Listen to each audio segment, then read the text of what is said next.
High everyone, तपाईहरु सबैजनालाई आजको यो भिडियोमा स्वागत छ। आज हामीले बायोलोजीको एकदम इम्पोर्टेन्ट टपिक जुन चाहिँ सेल बायोलोजी हो त्यो हेर्न जाँदैछौँ र यो cell biology chapter class 11, class 12 र इन्ट्रान्स प्रिपरेसन गर्ने स्टुडेन्टको लागि एकदम नै हेल्पफुल रहेको छ। सो यदि तपाईलाई सेल भनेको के हो त्यो पनि थाहा छैन भने तपाईले सेलको बारेमा A to Z कुरा यो भिडियोबाट सिक्न सक्नुहुन्छ। सो अब हामी यो भिडियो स्टार्ट गरौँ। पहिला हामी यो सेलको बारेमा बुझौँ। सो सेल भनेको structural and functional unit of life भन्ने गरिन्छ। सो यो के हो त्यो हामी बुझौँ। सेलको बारेमा केही पनि बुझ्नुभन्दा अगाडि म तपाईसँग एउटा क्वेशन सोध्न चाहन्छु। कुनै पनि बिल्डिङ हुन्छ अथवा हाउस हुन्छ त्यो चाहिँ के मिलेर बनेको हुन्छ? सो अभियसली तपाईले के भन्नुहुन्छ त ब्लकले अथवा ब्रिकले मिलेर बनेको हुन्छ। सो जसरी कुनै पनि बिल्डिङ अथवा हाउस चाहिँ ब्लक मिलेर बनेको हुन्छ त्यसरी नै कुनै पनि अर्गानिजम्सहरू के मिलेर बनेको हुन्छ त सेल मिलेर बनेको हुन्छ। सो हामी पनि के मिलेर बनेको छौँ त सेल मिलेर बनेको छौँ। यही कारणले गर्दा सेल जुन हो यसलाई बिल्डिङ ब्लक अफ लाइफ पनि भन्ने गरिन्छ। यदि हामीले बडीको कुनै पार्ट जसरी यहाँ फिंगर हुन सक्छ यसलाई मैले अलिकति काटेर माइक्रोस्कोपमा देखेँ भने केही यस्तो खालको गोलो अथवा सर्कुलर भन्न सकिन्छ अथवा स्पेरिकल पनि भन्न सकिन्छ। यस्तो स्ट्रक्चर मैले देख्ने छु। अनि यसैलाई नै के भनिन्छ त सेल भनिन्छ। यो मात्रै एनिमलको पार्टमा होइन प्लान्टको पार्टमा अथवा हरेक लिभिङ अर्गानिजमको कुनै पार्टलाई यदि माइक्रोस्कोपमा हेर्ने हो भने यस्तो खालको स्ट्रक्चर पाउन सक्नुहुन्छ जसमा तपाईले धेरै सानो स्ट्रक्चर भेटाउन सक्नुहुन्छ जसलाई माइटोकन्ड्रिया भनेको हुन सक्छ, इन्डोप्लाज्मिक रेटिकुलम भनेको हुन सक्छ, न्युक्लियस भनेको हुन सक्छ, भ्याक्युल भनेको हुन सक्छ, राइबोजम। यसरी गरेर धेरै जसो यसमा सानो स्ट्रक्चर तपाईले भेटाउन सक्नुहुन्छ। यो जुन स्ट्रक्चर्सहरू छ यसमा केही लिभिङ हुन सक्छ र केही नन लिभिङ पनि हुन सक्छ। जसरी यो माइटोकन्ड्रिया भयो, त्यसपछि यो इन्डोप्लाज्मिक रेटिकुलम भयो, भ्याक्युल भयो, न्युक्लियस भयो, भ्याक्युल भयो, राइबोजम्सहरू भयो, यो सबै लिभिङ हो। नन लिभिङ स्ट्रक्चरहरू पनि यस भित्रै हुन्छ जसरी कार्बोहाइड्रेट, प्रोटिन हुन सक्छ, त्यस्तो खालको स्ट्रक्चर्स पनि हुन सक्छ। र यो जुन लिभिङ स्ट्रक्चर्सहरू छ यसलाई सेल अर्गेनेलिज भनिन्छ र नन लिभिङ स्ट्रक्चरलाई हामीले सेल इन्क्लुजन भन्छौँ। सो यहाँ बुझ्यौँ हामी सेल भनेको के हो। सेललाई structural and functional unit of life भनिन्छ। कुनै पनि लिभिङ अर्गानिजम सेल मिलेर बनेको हुन्छ र कुनै पनि लिभिङ अर्गानिजमको सेप कसले दिन्छ त यो सेलले नै दिन्छ। त्यसलाई यसले स्ट्रक्चरल भनिन्छ र जति पनि बडीको भित्र फङ्सन्सहरू हुन्छ त्यो चाहिँ सेलले नै गर्छ। त्यही भएर यसलाई फंक्शनल युनिट पनि भनिएको हो। सो सेललाई structural and functional unit of life यही कारणले भनिन्छ। अब हेरौँ जुन स्टडी अफ सेलको बारेमा यदि अध्ययन गर्ने हो भने त्यसलाई हामी साइटोलोजी भन्छौँ। र यो साइटोलोजी भित्र हामीले भर्खर हेरेको सेल अर्गानेलिज मतलब लिभिङ स्ट्रक्चर्सहरू र सेल इन्क्लुजन्स मतलब कि नन लिभिङ स्ट्रक्चरको स्टडी मात्रै गरिन्छ।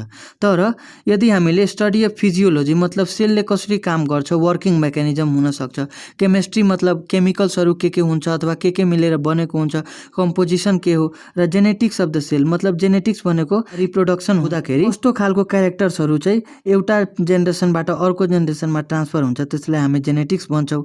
अनि यो सबै A to Z हामीले कुनै पनि सेलको बारेमा स्टडी गर्ने हो भने त्यसलाई हामी सेल बायोलोजी भन्छौँ, जसलाई हामीले मोडर्न साइटोलोजी पनि भन्ने गर्छौँ। सो सिम्पल साइटोलोजी भनेको के हो त सेल अर्गेनेलिज र सेल इन्क्लुजनको स्टडी हो। तर सेल बायोलोजी अथवा मोडर्न साइटोलोजी भन्यो भने त्यसको फिजियोलोजी, केमिस्ट्री र जेनेटिक्सको बारेमा स्टडी गरिन्छ। यो जुन साइटोलोजी हो यसको फादर हो रोबर्ट हुक र रोबर्ट हुक चाहिँ फर्स्ट लिभिङ सेल पत्ता लगाएको हो। तर जुन यो मोडर्न साइटोलोजी हो मतलब कि सेल बायोलोजी हो यसको फादर चाहिँ स्वानसन हो। सो सिम्पली यदि साइटोलोजीको फादर सोध्यो भने रोबर्ट हुक भन्छौँ हामीले, तर सेल बायोलोजी अथवा मोडर्न साइटोलोजीको फादर सोध्यो भने हामी स्वानसन भन्छौँ। र यो जुन रोबर्ट हुक हो त्यो चाहिँ फर्स्ट सेल चाहिँ पत्ता लगाएको हो। त्यही भएर रोबर्ट हुकलाई फादर अफ सेल भन्ने गरिन्छ अथवा फादर अफ साइटोलोजी भन्ने गरिन्छ। तर जुन यो रोबर्ट हुकले सेल पत्ता लगाएको थियो त्यो कस्तो थियो त डेड थियो र अट्याच्ड थियो। अट्याच्ड भनेको टाँसिएको सेल्सहरू थियो र मरेको सेल थियो। अनि यो जति पनि रोबर्ट हुकले आफ्नो लाइफमा गरेको सेलको बारेमा स्टडिजहरू छ त्यसलाई एउटा बुकमा लेख्नुभयो जसको नाम हो माइक्रोग्राफिया। यदि तपाईँ क्लास 11 को स्टुडेन्ट हुनुहुन्छ भने मात्रै तपाईँले फादर अफ साइटोलोजी भनेको रोबर्ट हुक याद गर्नुपर्ने हुन्छ। अरू यो स्वानसनहरू, मोडर्न साइटोलोजीहरू यो चाहिँ केही चाहिँदैन। तर यदि बुझ्न सक्नुहुन्छ भने एकदम राम्रो कुरा हो। अब हामी लिभिङ सेलको बारेमा कुरा गरौँ। फर्स्ट लिभिङ सेल चाहिँ एभी ल्युवेनहक अथवा एन्टोनी भ्यान ल्युवेनहकले पत्ता लगाएको थियो। अनि उनले पत्ता लगाएको सेल कस्तो थियो त लिभिङ थियो र फ्री थियो। मतलब कि टाँसिएको थिएन, एकदम छुट्टा छुट्टै थियो, त्यसलाई फ्री सेल्स भन्छौँ। तर टाँसिएको र डेड सेल सोधियो भने त्यो चाहिँ रोबर्ट हुकले पत्ता लगाएको हो। तर रोबर्ट हुकले पत्ता लगाएको सेल चाहिँ लिभिङ थिएन। लिभिङ सेल चाहिँ एभी ल्युवेनहक अथवा एन्टोनी भ्यान ल्युवेनहकले पत्ता लगाएको थियो। र यो एभी ल्युवेनहकलाई फादर अफ माइक्रोस्कोप अथवा फादर अफ माइक्रोस्कोपी पनि भन्ने गरिन्छ। सो फर्स्ट लिभिङ सेल पत्ता लगाउने र फादर अफ माइक्रोस्कोप को हो त एभी ल्युवेनहक अथवा एन्टोनी भ्यान ल्युवेनहक हो। धेरैजसो बुक्सहरूमा स्टडी अफ सेललाई नै साइटोलोजी पनि भनिएको हुन्छ र सेल बायोलोजी पनि भनिएको हुन्छ। तर सेल बायोलोजी र साइटोलोजीमा एकदम डिफरेन्स रहेको छ, जुन चाहिँ तपाईँले भर्खर हेर्नुभयो। अब हामी सेल थ्योरीको बारेमा हेरौँ। जसरी हामीले फिजिक्समा कुनै कुनै थ्योरी हेर्छौँ जसमा केही कुराको बारेमा भनेको हुन्छ, एक्सप्लेन गरेको हुन्छ, त्यसरी नै यहाँ सेलको बारेमा केही कुरा एक्सप्लेन गरेको छ जसलाई सेल थ्योरी भनेको हो। सो एउटा बोटेनिस्ट भनेको प्लान्टको बारेमा स्टडी गर्ने जसको नाम के हो त स्लाइडेन, र अर्को जुलोजिस्ट भन्नाले एनिमलको बारेमा स्टडी गर्नेलाई जुलोजिस्ट भनिन्छ, अनि जसको नाम के हो त स्वान। यसको नाम तपाईँले जे प्रोनाउन्सिएसन गर्दा पनि हुन्छ, तर यहाँ स्लाइडेन एन्ड स्वान मलाई इजी लागेको छ, त्यही भएर मैले स्लाइडेन एन्ड स्वान भनेको छु। सो यो सेल थ्योरी स्लाइडेन एन्ड स्वानले दिएको हो। अनि यो सेल थ्योरीमा के भनिएको हो भने अब हामी हेरौँ। All living beings consist of cell and is the smallest structural and functional unit of life. So यहीँबाट हाम्रो डेफिनेसन पनि आउँछ कि cell structural and functional unit of life हो भने। अब यो बुझौँ हामी। यो फर्स्टमा के भनेको हो भने जति पनि लिभिङ बिङ्सहरू छ त्यो चाहिँ सेल र सेल मिलेर बनेको हो। मतलब कि हरेक लिभिङ बिङ्सहरूको सबभन्दा सानो युनिट के हो त सेल हो, अथवा सेल सेल मिलेर बनेको हो। र यो कुनै पनि लिभिङ अर्गानिजमको स्ट्रक्चरल युनिट, मतलब कि कुनै पनि लिभिङ अर्गानिजममा स्ट्रक्चर दिने भनेको के हो त सेल हो। जसरी ब्याक्टेरिया तपाईँले सर्कुलर हेर्नुहुन्छ भने त्यो के हो, ब्याक्टेरिया भनेको पनि सेल हो, र त्यो स्ट्रक्चर कसले दिएको हो त सेलले नै दिएको हो। जसरी प्यारामेसियम तपाईँले पढ्नु भएको होला, प्यारामेसियमको स्लिपर जस्तो सेप हो, त्यो एक्चुअलीमा के को सेप हो, त्यो चाहिँ के हो त सेलकै सेप हो।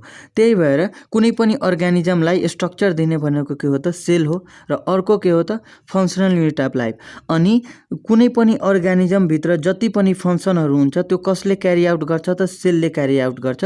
त्यही भएर सेललाई हामी structural and functional unit of life भन्छौँ, र सबै लिभिङ बिङ्सलाई बनाउने के हो त सेल हो। अब यहाँ अर्को हेरौँ सेल लिनिएज। जसरी हामीले सेल थ्योरी हेऱ्यौँ जसले सेलको बारेमा केही कुरा एक्सप्लेन गरेको हो, त्यसरी नै सेल लिनिएजले पनि केही कुरा एक्सप्लेन गरेको हो, जुन चाहिँ सेल थ्योरी भन्दा अलिकति एडभान्स रहेको छ। यहाँ पढौँ ओम्नी सेलुला ई सेलुला।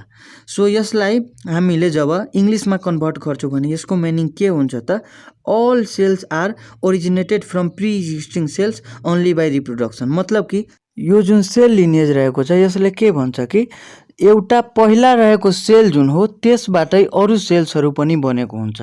सो यसले सेलको ओरिजिनको बारेमा बताउँछ कि पहिला रहेको जुन सेल हो त्यसबाटै रिप्रोडक्सन भएर अरू सेल्सहरू पनि बनेको हुन्छ। यो सेल लिनिएज चाहिँ सेल थ्योरी आइसकेपछि आएको हो, र यसले चाहिँ सेलको बारेमा अलिकति बढी इन्फर्मेसन चाहिँ दिएको हो। अनि मोडर्न सेल थ्योरीलाई यदि हामी हेर्ने हो भने जुन अहिले हामीले सेल थ्योरी पढ्यौँ र सेल लिनिएज हो, यो दुवैलाई मिक्सअप गरिदिने हो भने मोडर्न सेल थ्योरी आउँछ। यदि तपाईँलाई इक्जाममा सेल थ्योरीको बारेमा भन्यो भने तपाईँले यो सेल लिनिएज र सेल थ्योरी दुवैलाई मिलाएर एक्सप्लेन गर्न सक्नुहुन्छ।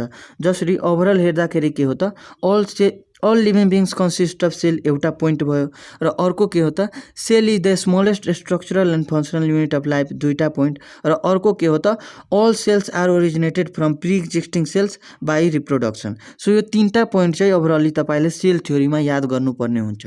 अब हामी हेरौँ स्मलेस्ट अर्गानिजमको बारेमा अथवा स्मलेस्ट सेलको बारेमा। यो प्लान्ट सेलको बारेमा हामी कुरा गर्दैछौँ।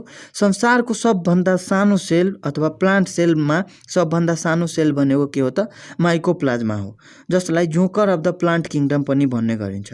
अर्को संसारको सबभन्दा सानो सेल विथ सेल वाल भनेको के हो त ब्याक्टेरिया हो। अब यो सेल वाल भनेको के हो भन्दाखेरि जसरी हाम्रो घरको वरिपरि एउटा वाल हुन्छ त्यसरी नै सेलको वरिपरि एउटा वाल हुन्छ, जसलाई हामी सेल वाल भन्ने गर्छौँ। र कुनै अर्गानिजम अथवा सबभन्दा सानो अर्गानिजम विथ सेल वाल सोध्यो भने ब्याक्टेरिया हो, तर विथआउट सेल वाल सोध्यो भने माइकोप्लाज्मा हो, जसलाई हामी joker of the plant kingdom पनि भन्ने गर्छौँ। अब हामी प्रोक्यारियोटिक सेल र युक्यारियोटिक सेल भनेको के हो त्यो बुझौँ। जुन यो प्रोक्यारियोटिकमा प्रो हो, यसको अर्थ हुन्छ पुरानो, ओल्ड अथवा प्रिमेटिभ पनि भन्न सकिन्छ अथवा अनडेभलप्ड हुन्छ।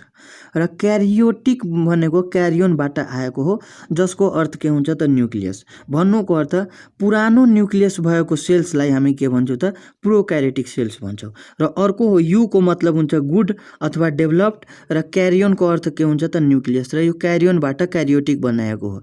मतलब कि जुन अर्गानिजममा एकदम राम्रो वेल डेभलप्ड न्युक्लियस हुन्छ भने त्यसलाई हामी युक्यारियोटिक भन्छौँ, र एकदम पुरानो खालको न्युक्लियस हुन्छ भने त्यसलाई हामी प्रोक्यारियोटिक भन्छौँ। र यो युक्यारियोटिक जति पनि डेभलप्ड अर्गानिजम्सहरू हुन्छ, जसरी ह्युमन बिङ्सहरू हुनसक्छ, प्लान्ट्सहरू हामीले हेर्छौँ, प्रोटिस्टाहरू भयो, फन्जाइहरू भयो, यो सबैमा के हुन्छ त युक्यारियोटिक हुन्छ। र भर्खर तपाईँले पढ्नुभएको जुन स्पाइरोगाइरा हो, त्यसमा पनि वेल डेभलप्ड न्युक्लियस हुन्छ, जसलाई हामी के भन्छौँ त प्रोटिन बनाउने यही राइबोजोम्स नै हुन्छ। यसलाई हामी protein factory of the cell पनि भन्ने गर्छौँ। अनि यो चाहिँ 70S हुन्छ। सो अब यो 70S र 80S भनेको के हो तपाईँले यदि थाहा छैन भने सिम्पली तपाईँले बुझ्न सक्नुहुन्छ। यदि पुरानो खालको राइबोजोम छ भने त्यसलाई 70S भनिन्छ, र वेल डेभलप्ड राइबोजोम छ भने 80S भनिन्छ। र प्रोक्यारियोटिक भनेको एकदम पुरानो अर्गानिजम्स हो, त्यही भएर यसमा न्युक्लियस पनि पुरानो हो र राइबोजोम्स पनि पुरानो हो। र युक्यारियोटिकमा 80S पनि हुन्छ, 70S पनि हुन्छ। अब यो न्यू अर्गानिजम्सहरू भयो अथवा वेल डेभलप्ड अर्गानिजम्स भयो, त्यही भएर यसमा 80S त हुने नै भयो, तर यसको साथमा के हुन्छ त 70S। जसरी माइटोकन्ड्रिया हुन्छ, क्लोरोप्लास्ट हुन्छ, फोटोसिन्थेसिसमा हेल्प गर्ने क्लोरोप्लास्ट, त्यो भित्र चाहिँ के हुन्छ त 70S हुन्छ, र साइटोप्लाज्ममा 80S राइबोजोम्स हुन्छ। युक्यारियोटिक सेल भन्छौँ। अनि यदि कुनैमा राम्रो खालको न्युक्लियस छैन, पुरानो छ भने त्यसलाई प्रोक्यारियोटिक भन्छौँ। जसरी यो पुरानो अर्गानिजम जसरी ब्याक्टेरिया हुनसक्छ, प्रोटोजोआ हुनसक्छ, भर्खर हामीले पढ्यो माइकोप्लाज्मा, त्यसमा पनि प्रोक्यारियोटिक सेल हुन्छ। सानो ब्याक्टेरिया, यसलाई ब्लू ग्रीन अल्गा पनि भनिन्छ। यो जुन युक्यारियोटिक सेल रहेको छ, यसको न्युक्लियस एकदम वेल डेभलप्ड हुन्छ, जसलाई हामीले न्युक्लियस मात्रै भन्छौँ। तर जुन यो प्रोक्यारियोटिक हो, यसको न्युक्लियस पुरानो भएको हुनाले अथवा अनडेभलप्ड भएको हुनाले यसलाई इन्सिपिएन्ट न्युक्लियस पनि भन्ने गरिन्छ। त्यसपछि यसको डिएनएको कुरा गर्ने हो भने डबल स्ट्यान्डर्ड हुन्छ। यहाँ पनि हेर्न सकिन्छ दुईटा स्ट्र्यान्ड रहेको छ, अनि यहाँ पनि दुईटा स्ट्र्यान्ड रहेको छ, यसलाई स्ट्र्यान्ड भनिन्छ। सो डबल स्ट्यान्डर्ड युक्यारियोटिक र प्रोक्यारियोटिकमा पनि हुने भयो। तर यसको जुन डिएनए हो त्यो चाहिँ सर्कुलर हुन्छ, अनि यस्तो खालको डिएनएलाई हामी लिनियर भन्छौँ। सो युक्यारियोटिक सेलमा जहिले पनि लिनियर डिएनए हुन्छ र प्रोक्यारियोटिकमा सर्कुलर हुन्छ। त्यसपछि राइबोजोम्सको कुरा गरौँ। राइबोजोम्स भनेको के हो त, हामीले भर्खर हेऱ्यौँ माइटोकन्ड्रिया राइबोजोम्सहरू जस्तो धेरै स्ट्रक्चर्सहरू थियो, जुन तपाईँले साइडमा पनि हेर्न सक्नुहुन्छ। सो यो राइबोजोम्स भनेको सेलमा प्रोटिन बनाउने गर्छ, अथवा कुनै पनि अर्गानिजममा यो यसको हुन्छ सेडिमेन्ट्री कोफिसिएन्ट। अहिले तपाईँले त्यति जानु पर्दैन, जब हामीले राइबोजोम्स बुझ्छौँ त्यतिखेर हामीले यो यसको बारेमा पनि पढ्छौँ, र 70S र 80S भनेको कस्तो हो त्यो सबै हामी हेर्छौँ। यो थियो सेल बायोलोजीको एकदम सानो इन्ट्रोडक्सन, जसबाट सेल भनेको के हो, सेल थ्योरी के हो, र प्रोक्यारियोटिक युक्यारियोटिक सेल के हो, र सेलको स्टडीलाई के भनिन्छ, यो सानो इन्ट्रोडक्सनको बारेमा हामी कुरा गऱ्यौँ। अर्को भिडियोमा हामीले सेल अर्गानोलेजहरूको बारेमा एकदम डिपमा पढ्नेछौँ। त्यही भएर तपाईँले यो च्यानललाई सब्सक्राइब पनि गर्न सक्नुहुन्छ। आई होप तपाईँले यो भिडियोबाट केही न केही पक्कै पनि सेलको बारेमा थाहा पाउनु भएको छ। यदि इन्फर्मेटिभ लागेको छ भने तपाईँले यो भिडियोलाई लाइक पनि गर्न सक्नुहुन्छ, र आफ्नो साथीहरूमा सेयर पनि गर्न सक्नुहुन्छ। Thank you for watching this video.